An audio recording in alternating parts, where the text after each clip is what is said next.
Act 3, Scene 1, Cyprus, before the castle. Enter Cassio and some musicians. Masters, play here. I will content your pains. Something that's brief, and bid good morrow, General. Music. Enter Clown. Why, masters, have your instruments been in Naples, that they speak I the nose thus? How, sir? How? Are these, I pray you, wind instruments? Ay, marry are they, sir. Oh, thereby hangs a tale.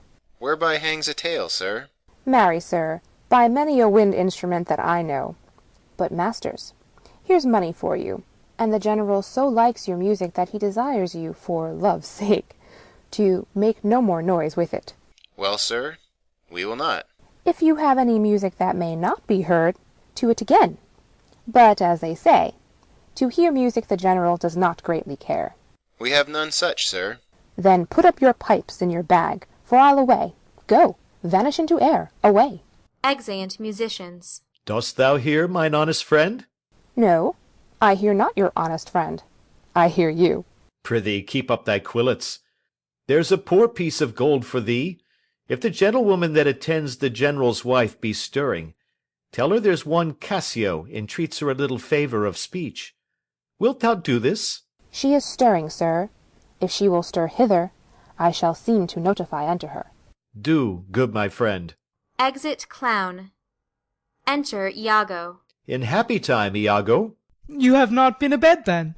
Why, no. The day had broke before we parted. I have made bold, Iago, to send in to your wife. My suit to her is, that she will to virtuous Desdemona procure me some access. I'll send her to you presently. And I'll devise a mean to draw the more out of the way, that your converse and business may be more free. I humbly thank you for it. Exit Iago. I never knew a Florentine more kind and honest. Enter Emilia. Good morrow, good lieutenant. I am sorry for your displeasure, but all will sure be well. The General and his wife are talking of it, and she speaks for you stoutly. The Moor replies that he you hurt is of great fame in Cyprus and great affinity, and that in wholesome wisdom he might not but refuse you.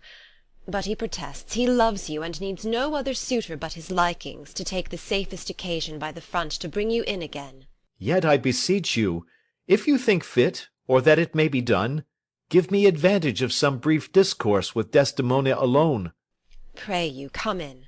I will bestow you where you shall have time to speak your bosom freely. I am much bound to you. Exeunt. Scene 2, Cyprus, a room in the castle. Enter Othello, Iago, and gentlemen. These letters give Iago to the pilot, and by him do my duties to the senate. That done, I will be walking on the works. Repair there to me. Well, my good lord, I'll do it. This fortification, gentlemen, shall we see it? We wait upon your lordship. Exeunt. Scene 3, Cyprus, the garden of the castle. Enter Desdemona, Cassio, and Emilia. Be thou assured, good Cassio, I will do all my abilities in thy behalf. Good madam, do. I warrant it grieves my husband as if the cause were his. Oh, that's an honest fellow. Do not doubt, Cassio, but I will have my lord and you again as friendly as you were. Bounteous madam, whatever shall become of Michael Cassio, he's never anything but your true servant. I know it. I thank you. You do love my lord. You have known him long, and be you well assured he shall in strangeness stand no farther off than in a politic distance. Ay, but lady, that policy may either last so long, or feed upon such nice and waterish diet, or breed itself so out of circumstance, that, I being absent, and my place supplied, my general will forget my love and service. Do not doubt that. Before Emilia here, I give thee warrant of thy place. Assure thee, if I do vow a friendship, I'll perform it to the last article. My lord shall never rest. I'll watch him tame, and talk him out of patience. His bed shall seem a school, his board a shrift. I'll intermingle everything he does with Cassio's suit.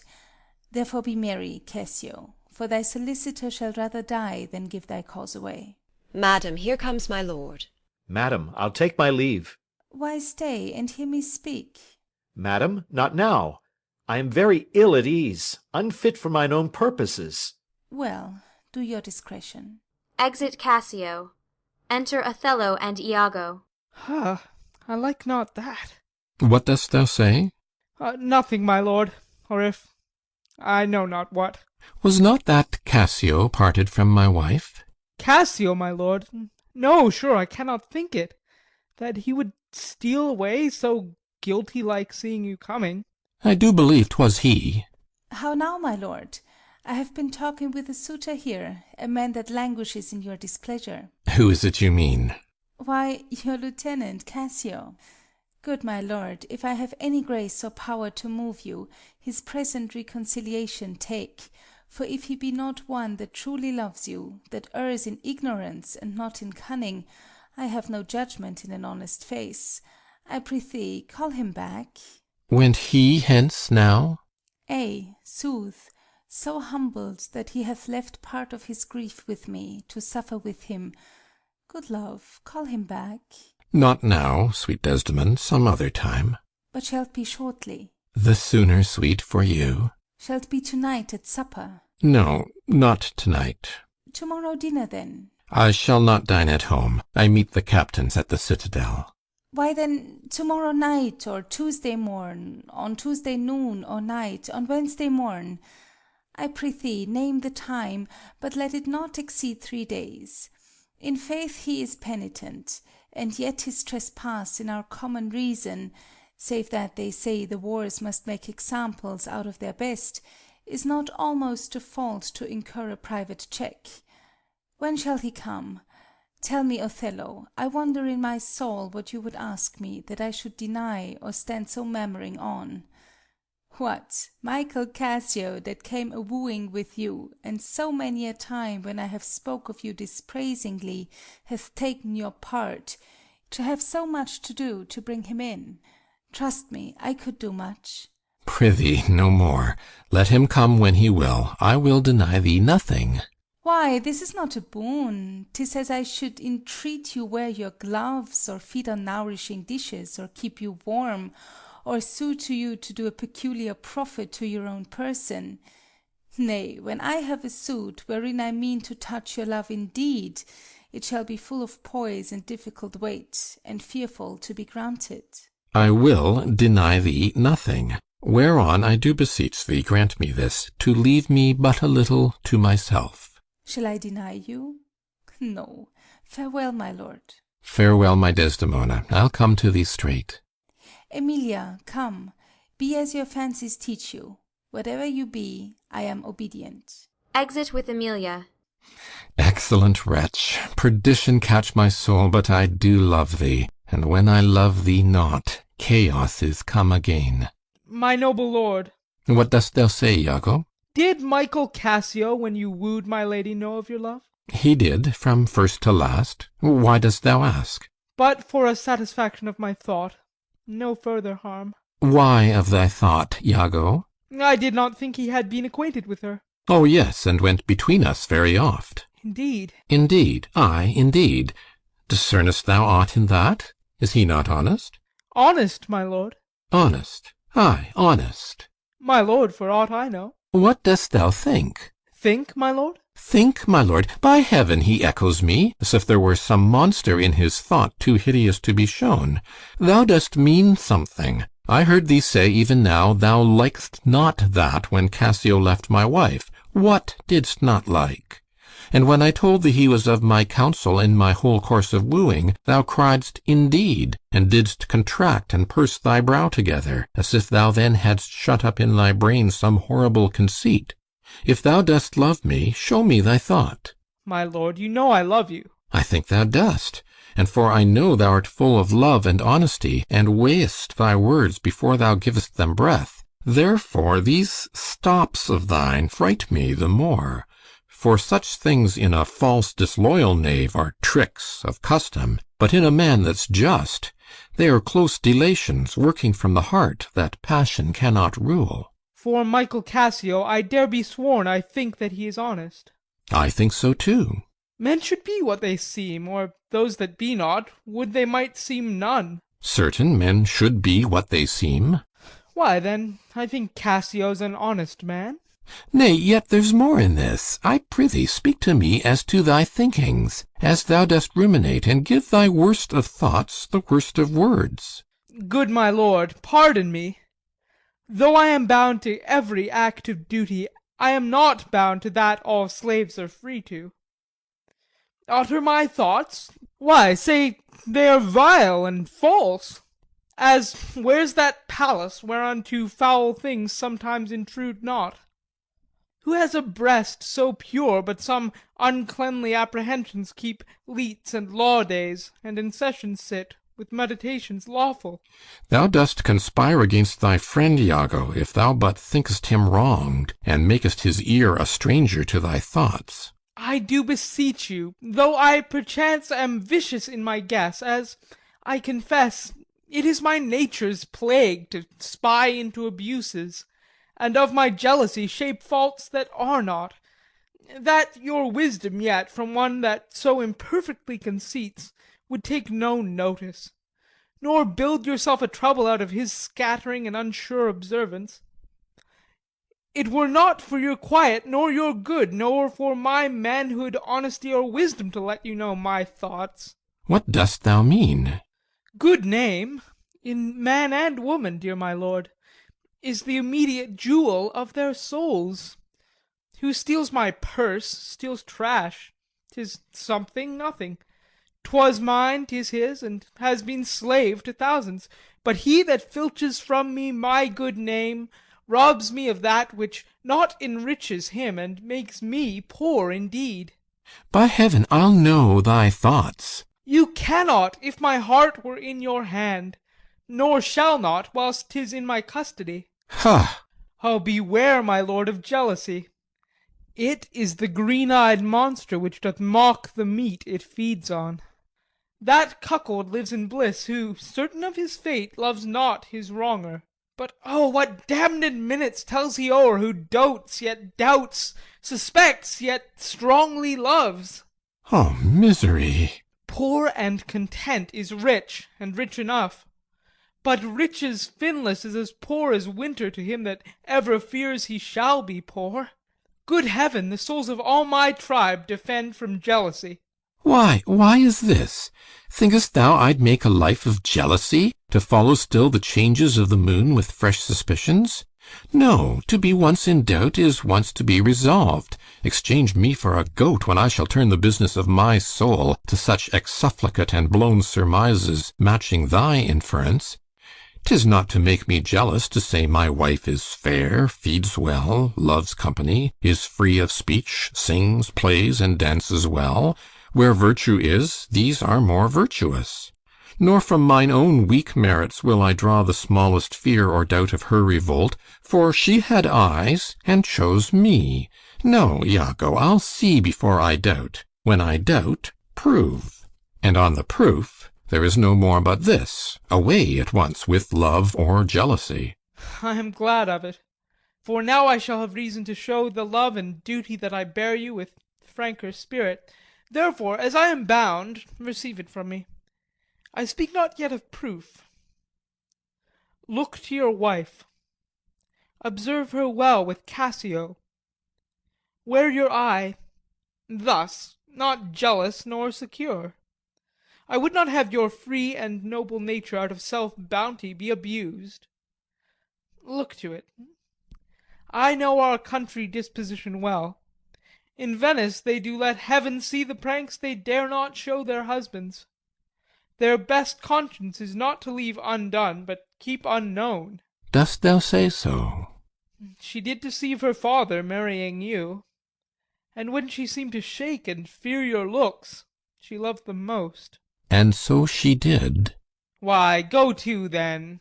She that so young could give out such a seeming, to seal her father's eyes up close as oak, he thought 'twas witchcraft. But I am much to blame. I humbly do beseech you of your pardon for too much loving you. I am bound to thee forever. I see this hath a little dashed your spirits. Not a jot, not a jot. Trust me, I fear it has. I hope you will consider what is spoke comes from my love. But I do see you moved. I am to pray you not to strain my speech to grosser issues, nor to larger reach than to suspicion. I will not. Should you do so, my lord, my speech should fall into such vile success, which my thoughts aimed not. Cassio's my worthy friend. My lord, I see you're moved. No, not much moved. I do not think but Desdemona's honest. Long live she so, and long live you to think so. And yet, how nature, erring from itself. Ay, there's the point, as, to be bold with you, not to affect many proposed matches of her own clime, complexion, and degree, whereto we see in all things nature tends. Faugh! One may smell in such a will most rank, foul disproportion, and thoughts unnatural.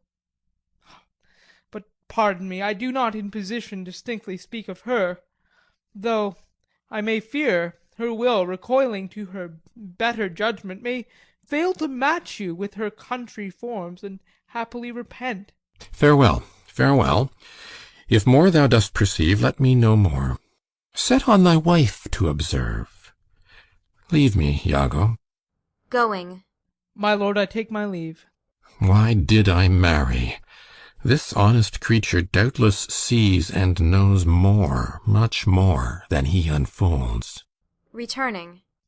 My lord, I would I might entreat your honour to scan this thing no further. Leave it to time, though it be fit that Cassio have his place, for sure he fills it up with great ability.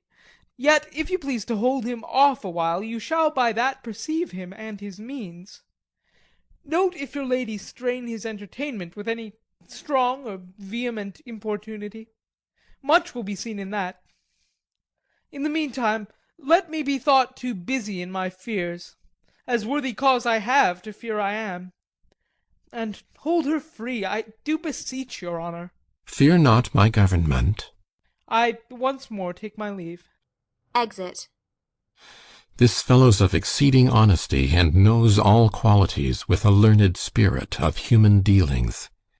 If I do prove her haggard, though that her jesses were my dear heartstrings, I'd whistle her off and let her down the wind to prey at fortune.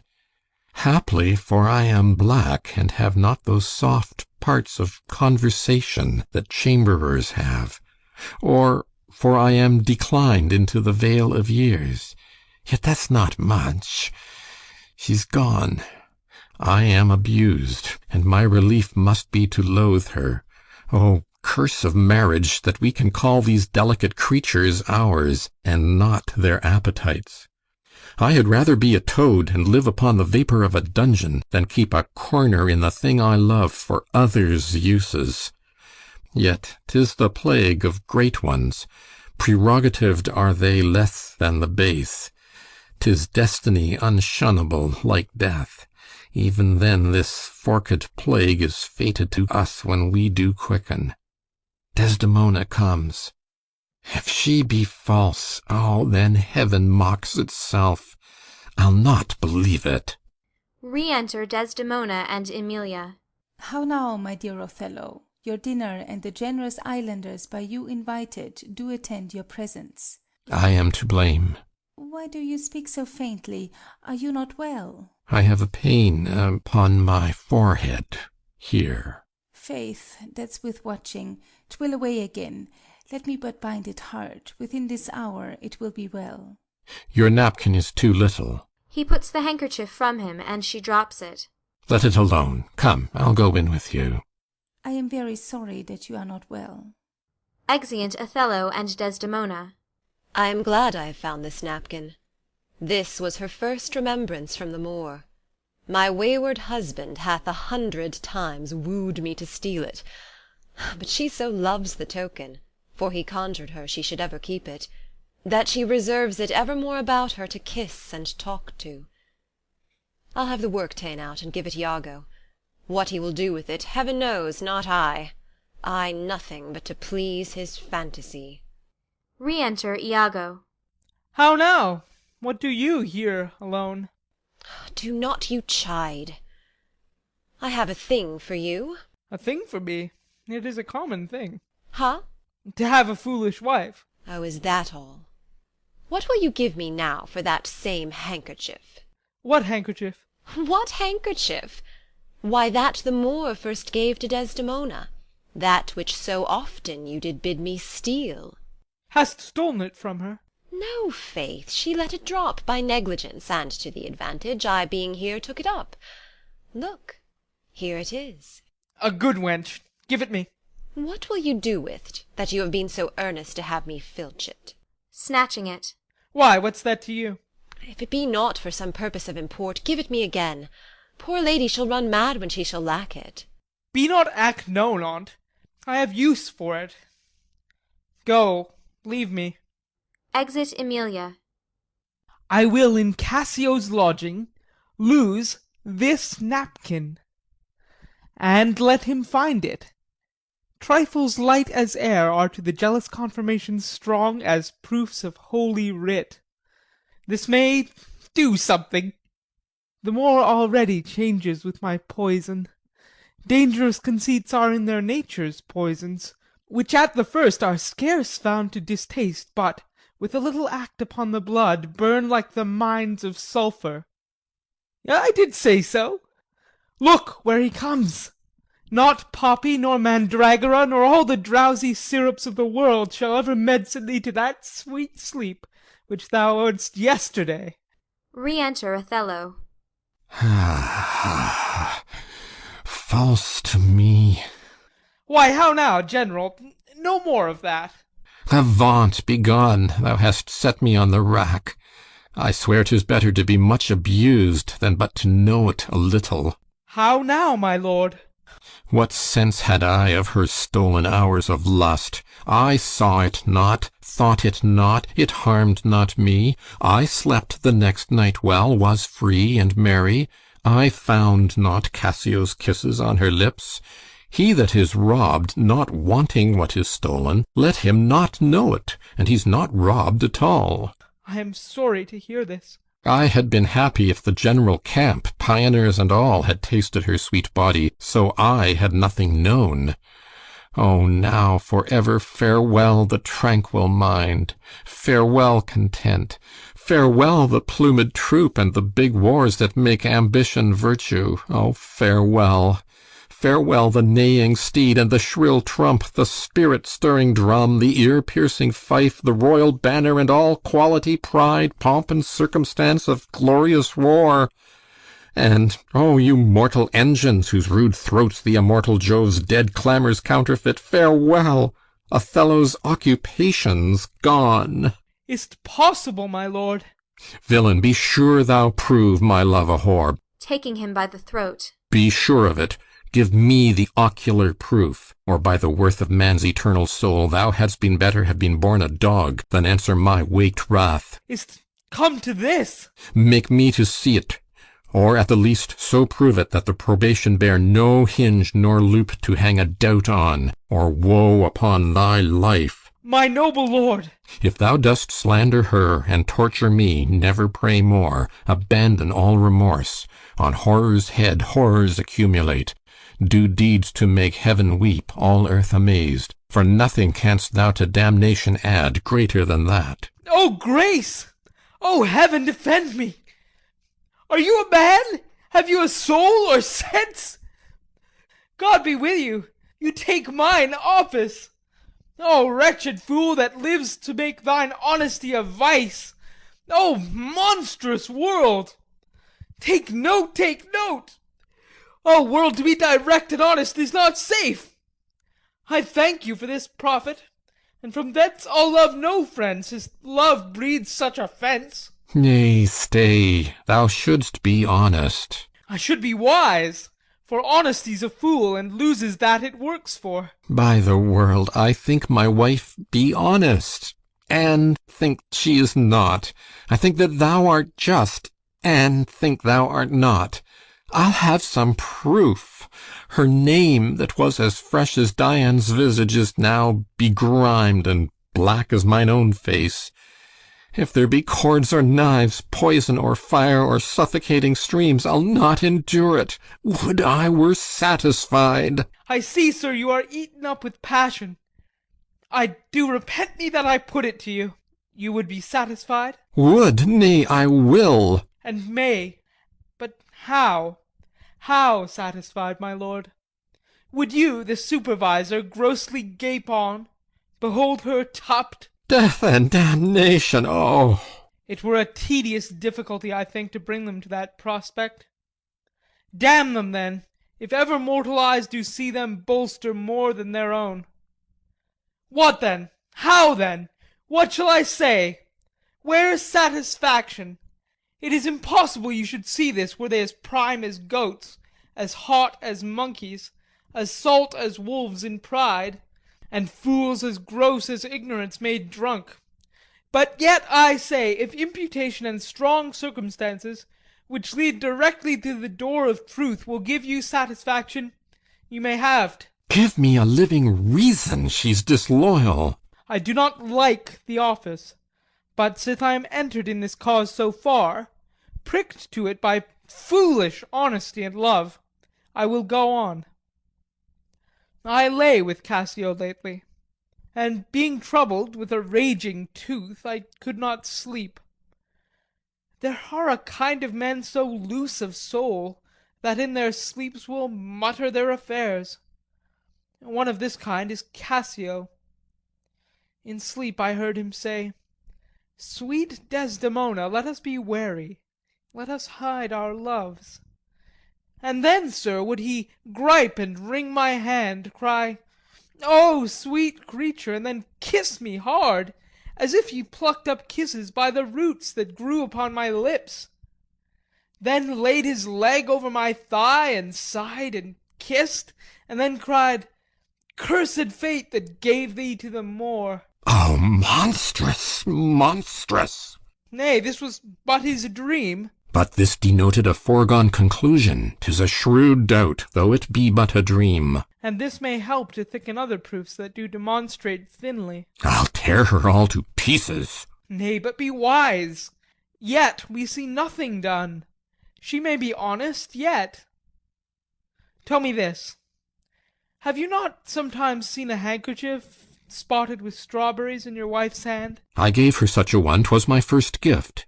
I know not that.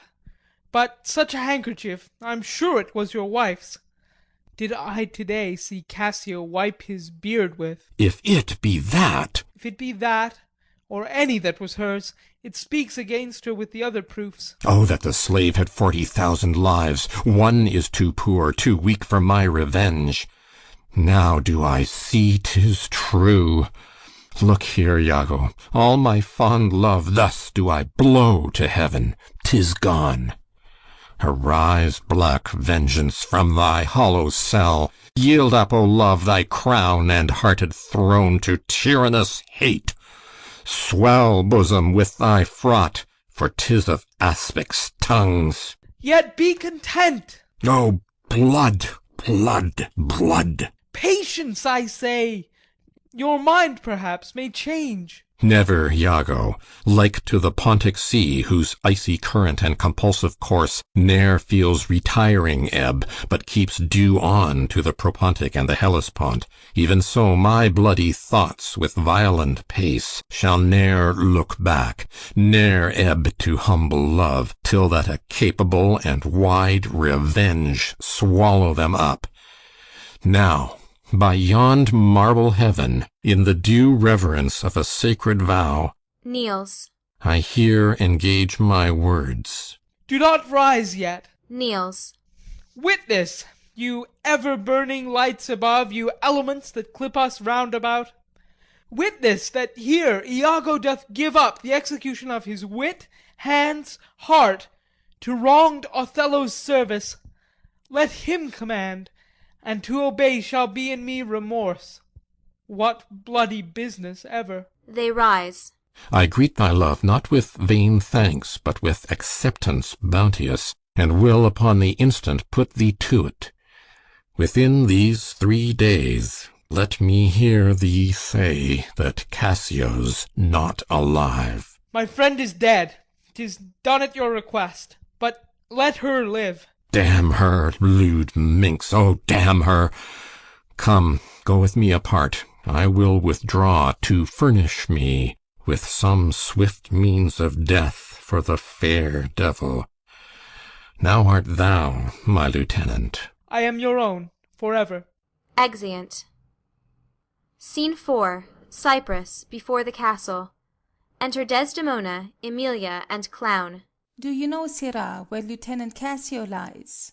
I dare not say he lies anywhere. Why, man? He's a soldier, and for one to say a soldier lies is stabbing. Go to... where lodges he? To tell you where he lodges is to tell you where I lie. Can anything be made of this? I know not where he lodges, and for me to devise a logic and say he lies here or he lies there, were to lie in mine own throat. Can you inquire him out, and be edified by report? I will catechize the world for him, that is, make questions and by them answer. Seek him, bid him come hither, tell him I have moved my lord on his behalf, and hope all will be well. To do this is within the compass of man's wit, and therefore I will attempt the doing it. Exit. Where should I lose that handkerchief, Emilia? I know not, madam. Believe me, I had rather have lost my purse full of cruzados, and but my noble Moor is true of mind, and made of no such baseness as jealous creatures are, it were enough to put him to ill thinking. Is he not jealous? Who, he? I think the sun where he was born drew all such humours from him. Look where he comes. I will not leave him now till Cassio be called to him. Enter Othello. How is't with you, my lord? Well, my good lady. Aside. Oh, hardness to dissemble. How do you do, Desdemona? Well, my good lord. Give me your hand. This hand is moist, my lady. It yet hath felt no age, nor known no sorrow. This argues fruitfulness and liberal heart.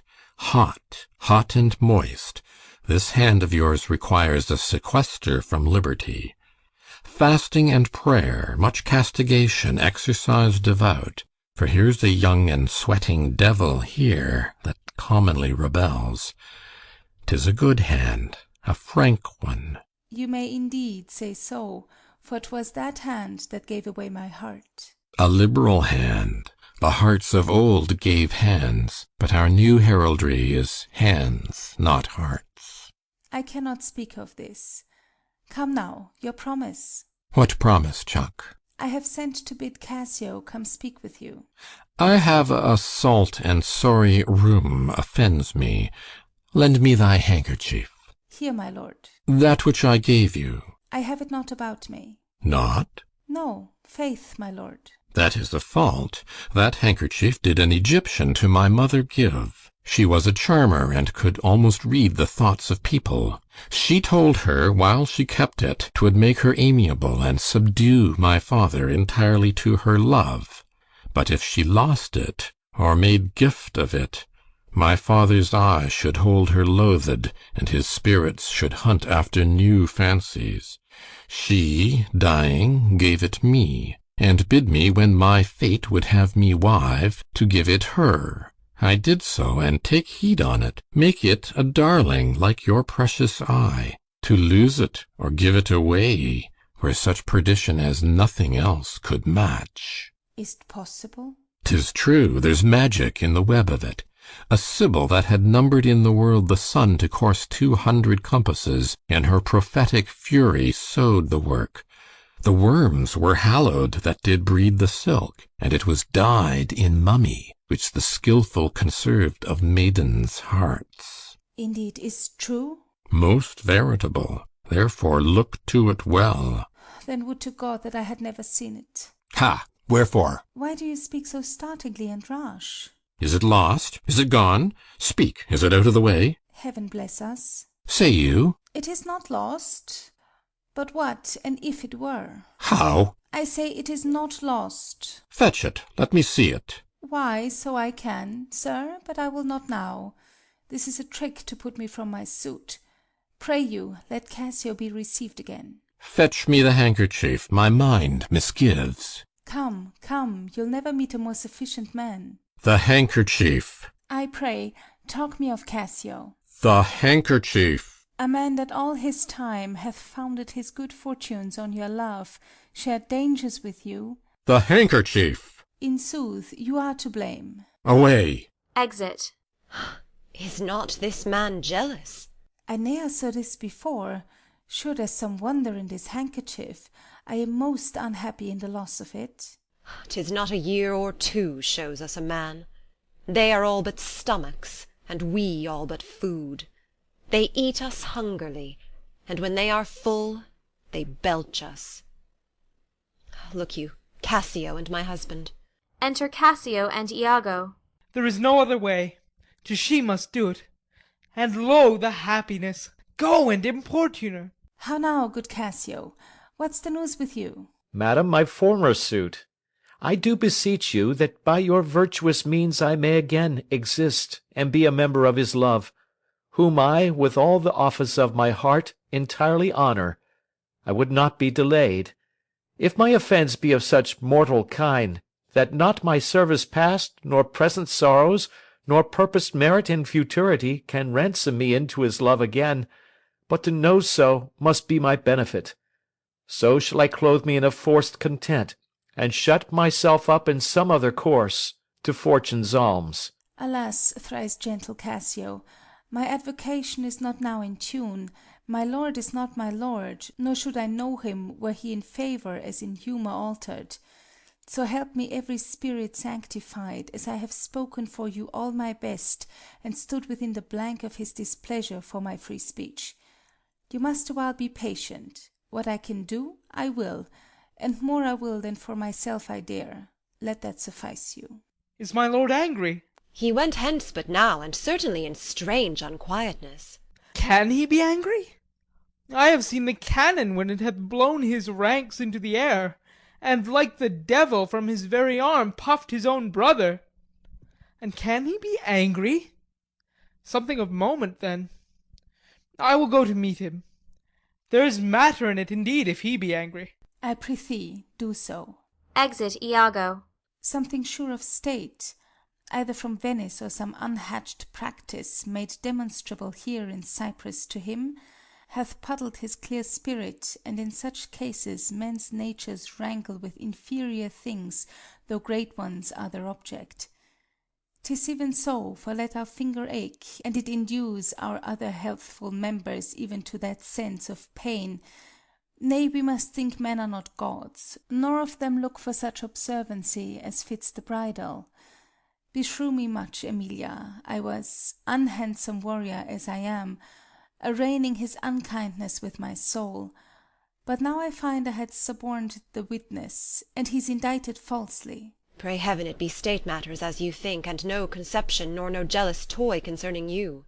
Alas the day, I never gave him cause.